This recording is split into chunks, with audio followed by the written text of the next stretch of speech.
Okay guys, we're looking at my tomato ripenings. Here we go.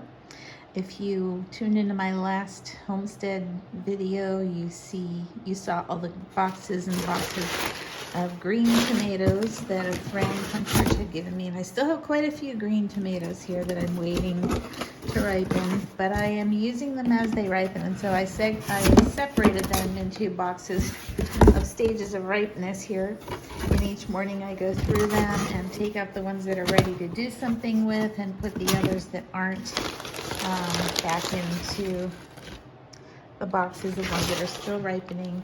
And I am down to 4 boxes of tomatoes. These were all green when they started, so we're getting some colors other than green now.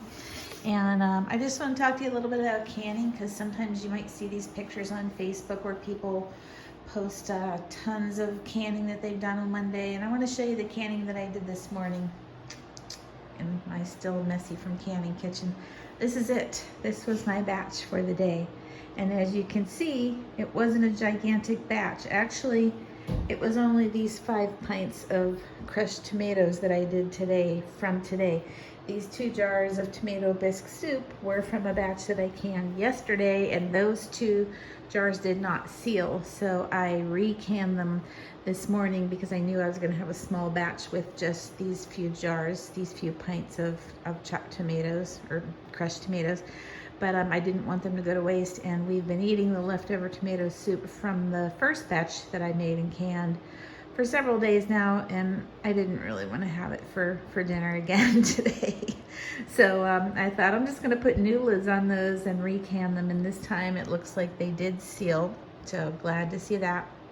But you know, sometimes our canning batches are gigantic and they take up my whole island here in the kitchen, and I'm at it all day long. This morning I wasn't. You know, I spent a few minutes, well, I spent some time just crushing the tomatoes and putting them in the jars and all that stuff, and then the time to water bath them with the water bath canner over there. And that's what I got. So it wasn't a gigantic batch today, and that's okay because I'm gonna add it to my collection of canned goods in my pantry, and every little bit makes a difference. We'll have crushed tomatoes and tomato soup all winter long because of that little batch that I just did right there.